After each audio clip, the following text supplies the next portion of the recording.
Okay, so today in the studio, we've got Naomi Rogers from Red Thread Yeah, Therapy. Red Thread Therapy. Yeah.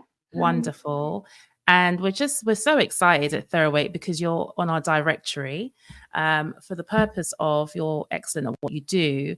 But your specific area of therapy, I mean, you kind of cover a range of different clients and presentations. But today we're going to talk about women's health issues, which tend Yes. to be real taboo. So Mm. tell me a little bit about, I suppose, how drama therapy links to women's health issues. So that's an excellent question. So drama therapy is a form of creative psychotherapy. So as well as talking in sessions, I do a lot of creative activities with clients, sometimes movement, sometimes drawing, sometimes creating art together or using drama. But often what that means is we work through the body. We work with what that person is feeling in the present moment in their body. And we work to practice to allow them to let their feelings be here, whether it be grief, anger, rage, or upset. And then you're wondering where that interlinks with women's health. Well, women historically and systemically for a long time, especially women that are marginalized in some ways, have had their health experiences, their bodily experiences denied, repressed, taught to experience shame over. And I think it's really important in therapy to offer a space where it's highlighted from the outset that no, you can talk about your health experiences here and they will be validated, or you can talk about your emotions and they won't be put down to hormones, but actually we'll talk about how what you're experiencing is valid and real and deserves a space to be felt and empowered and explored. Brilliant. That's a really concise answer, and thank you for that explanation. I'm thinking about when you spoke about hormones, and Mm, there's this, I suppose, this ideology, or maybe it's just taboo because we don't talk about it enough, that hormones yeah. equals aging or older women, maybe 55 Mm, plus. And the minute we hear about hormones, we kind of go to, okay, that must mean menopause. But actually, mm, what I'm hearing from you is about potentially shame and guilt around if the hormones are not behaving itself or mm, themselves when you're much younger, even as a teenager, not yeah. necessarily linking hormones to health, 20s, 30s, 40s. So can you maybe Mm, explain a little bit about the game of the hormones and how they, yeah. like little gremlins, can misbehave at times? Yeah, for sure. And I think gremlins is a great way to describe kind of how they're seen in society, Mm, by a lot of people, not everyone, but there is this general sense of, oh, she's just hormonal. yeah. Um, and I can start by kind of speaking to how some of my interest in this started. Mm, Um, I was working with adults living with moderate to severe mental health challenges in outpatient settings. And I was noticing with the women mm, that a lot of their experiences would get their symptoms or the distress they're experiencing would get much worse before their periods or around ovulation. And I noticed how those women spoke about shame. They mm, spoke about feeling like they weren't putting the work in their recovery because they were taking a step back, or they were feeling like no one understood them because they just felt like they couldn't carry on the same momentum of engaging with support that they had for the rest of the month before their period. So that was, as well as my own personal process, that was one of the main things that made me think, I want to specialize in this. I want to give these women a space and a voice and a place where they're validated. Um, we can talk about hormones quite often as, oh, she's just hormonal, or, oh, that doesn't matter. But I like to see the upset that women can often feel before their periods in the premenstrual time as a time where all the things that maybe for the rest of the cycle they could hold in or not express because they had other energy. I see it as a natural function of, okay, that anger, that upset, those things that they didn't feel like they could say for the rest of the month, they're real and they're valid and they deserve their space. So yes, there are women that are living with hormonal difficulties that need to be supported with healthcare and things as well. But my stance is that the feelings and the emotions underneath it are valid and they deserve their space. Two things can be true. A woman can require medical support to really access the health she deserves, and the emotions and the distress or the grief she might be experiencing as she's navigating that, if it's something like endo or PCOS or PCOS as it's sometimes called. That's polycystic Ovary syndrome. Right. Yeah. They still deserve that space to process their emotions. And I think women can really be taught to pathologize or suppress their emotions. A big one I see in my clinical work is anger. They can internalize anger and not have space to bring it out, or if they're really angry before their period or within their cycle, they can view it as, oh, there's something not right with me because I'm angry. And I actually really welcome that in my clinical work, and I want to give them a space, because if you can tune into your anger, you can tune into what's important to you, where your passion is, where you want to protect yourself. That's so refreshing to hear you talking about anger in such a healthy way. And, you spoke a lot about the menstrual cycle and a week before your menses or your menstruation. But actually, isn't there a level of loss, like the body is losing an egg? Yeah. So is there there's grief, sadness, they kind of come hand in hand. And we'll talk a little bit about the somatic aspects of the embodiment and maybe the frequency that's happening. That if there is almost like a grief process, but we can't name what it is, but something really sad is happening and there's now going to be a loss. How does that look somatically? Or how can, if a woman can't even comprehend how to communicate that, how would you utilize your skills and the somatic aspect of your work, the embodiment, for her to really connect with her body and make sense of why this rage, this anger, this sadness, this outpour is happening just before her period? And you're so correct in that quite often we feel these things in our emotions in our bodies and we don't always know the why. We can feel grief, sadness, distress, something's not right, and we don't always have that why straight away. There's lots of different ways I would work with that. If they are a client that's uncomfortable kind of noticing sensations or experiences in the body, that's probably where I'd start. We'd breathe, we would get them to notice, where do you feel this sadness? Or they might not even label it as sadness or grief. It might be, I feel a heaviness, I feel a tiredness.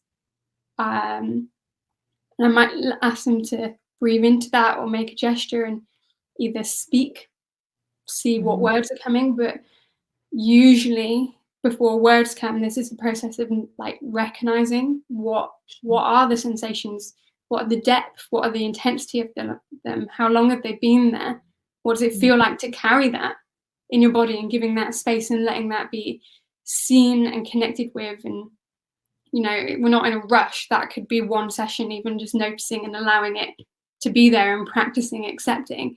And then we might build that work into a bit of an inquiry.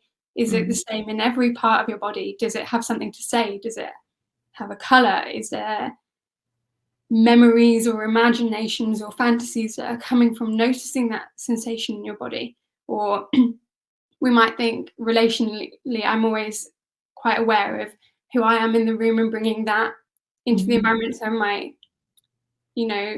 we might explore, how does it feel to have me seeing this? What is it like? Is it comforting to have someone else witnessing, or is it terrifying? Or do you feel angry towards me for noticing it? So we would work with that and just give it space.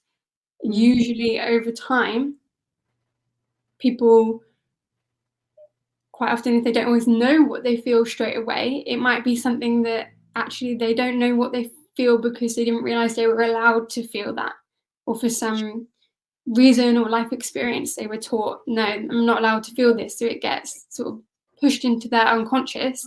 And over time, just from allowing those physical sensations to be there, quite often people can, after a while of allowing that, realize, oh, I'm feeling sad because of this, or this happened this month and I felt destroyed and I didn't even notice, or I walked into that room at work and I'm realizing I'm walking into that room and I'm the smallest person in the room every week and I don't want to be. I've got the loudest ideas and no one's giving me the respect I deserve. Or, quite often after a while of just allowing the sensations to be there, and allowing that grief to be there, the why comes later. And quite often we have to approach that work with a real respect and gentleness for ourselves. So it can be, I often work in the beginning quite a lot with clients with creating tools for them to communicate with me if things are getting too much, or if they need to calm, or if they need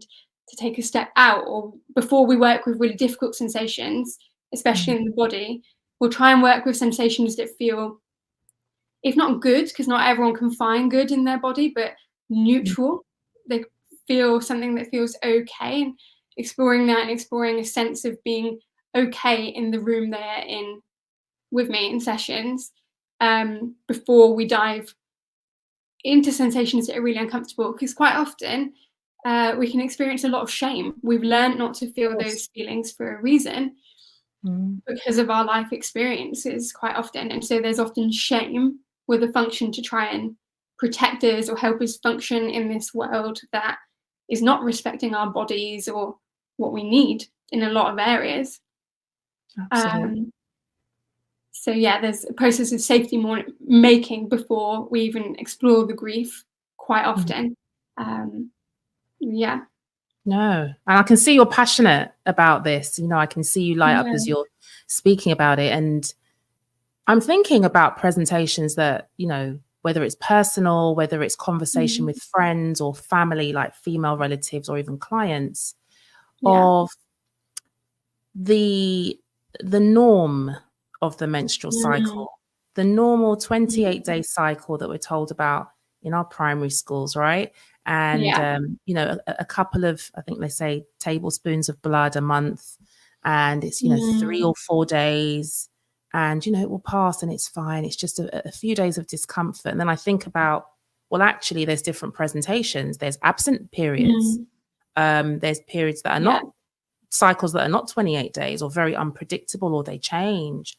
Chronic pain, women that constantly go, and girls that constantly are saying, look, this doesn't feel normal. Like, I feel like I can't do anything. I can't go to school. I can't do PE lessons, and just getting gaslit that, it's part of being a woman. You just need to embrace it. This is what it's going to be like for the next 40 years or so. So, get with the program. And maybe years later, they realize, hold on, there might have been endometriosis that was undiagnosed. There might have been fibroids. There might have been hormone imbalances. There might have been PCOS or other things. And I suppose it's that neglect and the dismissing of pain, like women actually having unique experiences that are not part of the norm that every woman should experience. And even the fact that we have tried to create a norm that doesn't really exist is one of the problems with the research and with the understanding of women's bodies. And I think a figure that quite often stays with me that makes me think about the gravity of the importance of this work is, so if, say, for a woman is experiencing debilitating PMDD for the second half of her cycle, so 15 days, PMDD? So premenstrual dysphoric disorder. Right. What is that? It's believed to be when the body has a reaction to progesterone, and it makes it harder to regulate emotions. A lot of women report feeling debilitating depression or anger. There's a strong link where if you are living with an eating disorder or EUPD, so emotionally unstable personality disorder, all these other disorders, bipolar. There's also a strong dual diagnosis of quite often women are also living with premenstrual dysphoric disorder. And what that means for those women, which, you know, I think sometimes naming the diagnoses is important so that people can feel seen if they're living with those diagnoses and they want support. But in kind of labeling them, I think sometimes we can lose the importance of these are women, they're humans. And if you are living with 15 days of your cycle every month in debilitating emotional pain or physical pain, which it can be maybe with endo as well, that can be 10 years of your life. Wow. It's Wow. 10 years of not being heard. Yeah, that is so profound, you know, of suffering, silently suffering for 10 years plus and being dismissed. It's estimated that I think about 65% of women report that their periods affect their mood and well-being. So even if it's not the primary thing, you know, causing them upset in their life, I think it's important that it's in the therapy room to talk about whilst we focus on what they do wish to prioritize, just so the conversation can be had if it's there. And it's around 10% estimated higher because the research isn't that great that suffer from endometriosis. Around 8 to 13%, again, the possibility is higher that are suffering from PCOS or PCOS, polycystic ovary syndrome. So actually, it's not just a day or a week or a bad month. It adds up to be years of women's lives, and they matter. The experience matters. Absolutely. Significant years as well. So, okay, that's really good information, really concise. And thank you for breaking that silence of shame. And I think a lot of women will be really interested in this. But I'm also curious about the men, you know, the fathers of daughters that are going through this, the boyfriends, the husbands, the uncles, you know, the blended families and having to deal with that groggy teenage daughter when actually she could be going through a lot of this stuff. Like, have you got any advice or guidance for maybe men of how they can support women that are going through these difficulties and challenges? Listen. Mm. You can't fix until you really listen, really hear it. Yeah. Really take the time to see the impact it's having on her life, her friends, her interactions with her community, the things she enjoys. Listen to what your partner's saying that she needs support with in the home, whether it be childcare, managing full-time jobs. And I know we can't always fix things straight away, or there are, you know, demands that we have in life that mean we don't always know the answers straight away, or we can't, you know, sometimes if you have to work long hours, both of you, for your work, that time might not be there. But I'd say that the main message I get across is if you listen, you really listen and you really see each other, whether that be your child, your cousin, your wife, your girlfriend. You might be another woman with another woman. Each individual woman has a different experience. So listen, practice seeing each other, and reach out for support. You know, go to your GP. Sometimes you can ask GPs if they're women-centered. So there are some GPs that have more skill sets of working with women's health issues than others. But, you know, it's not always a simple road. It's not, I wish I knew the A, B, C, D of the best things to support every woman, but the truth is it's an individual process. Every woman has different needs or different experiences, but we're never going to find those steps if we don't listen and really see each other. So that's the main thing I would say. There are resources, books online. I think Period Power by Maisie Hill is it's quite a readable book, in that it's not just all science waffle. That was one of the first things I read about, I would say 10 years ago now. And I remember thinking, like, that was I used to get like debilitating migraines. And I remember thinking, oh, they're happening on the same days every month. This isn't just random, it's something connected. So I think why I would recommend that book is because I think it's written in quite human language. It talks about a variety of things, and it does provide some solid tools like cycle tracking, and other books and resources that might be a place to start if you're looking for more information, even to like know what to ask your GP about, or just wanting to know if your experience is valid in some way. I can tell you that it is already, but so that's a book I would recommend. But the main point I'd like to highlight is just listen and see each other. Listen and see each other. I know there's another book. I don't know if you're aware of it, called The Period Manual. It's a big book, and it's kind of a go-to, and it's like almost like a encyclopedia of different presentations of periods. So so maybe we can put some links at the bottom in the comment section.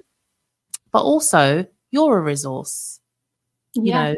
So, you know, people who might be inspired by this interview, who might think, wow, she's actually talking into my life. Like, this is something that I never had a place to talk about it, because there's a lot of shame, taboo, guilt, all of that stuff.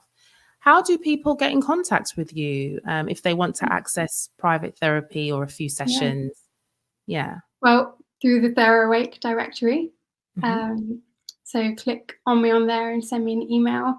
Usually I start with either a consultation phone call, or people can go ahead and book an assessment straight away. And I work online and also in person at a room in Marylebone that I rent on Friday afternoons. So in person has to be Friday afternoons. Online is a bit more flexible at the moment. Right. And that's Marylebone in London, central London. And I can also be found on Counselling Directory under Naomi Rogers, and Psychology Today under Naomi Rogers. I'm on the BADFA website, the British Association of Drama Therapists. And I think that's all the places that I am for now. I've got a website upcoming, but it's not quite shaped yet. No, that's really good. And I'm sure if people just put your name in, you'll come up, and, you know, there'll be a few blogs here and there and stuff. I just think, now's the time to break the silence for women, to end the suffering. So thank you for kind of just sharing that insight. Like, I've certainly learned a lot, and I'm a woman, right? And I'm a woman who's lived. So we're never kind of too old or think we know it all. There's always something that it's like, oh, that connection is there. So I really appreciate you taking the time to just really educate us all on the women's period. So thank you. Always one of the things I love about working in this area is there's always so much more to learn. Like, so exciting. I know there's a lot of barriers to overcome, but I feel excited as well. That comes through. Through. So listeners, if you like what you've heard, then, you know, Naomi Rogers is on the Therawake website. So just click on the directory and you can book a chemistry session, or you can go ahead and just book an assessment and break the silence of the pains of periods. So thank you for tuning in, and bye for now. Thank you, Naomi. Take care. Thank you. Bye. Be well. Bye-bye.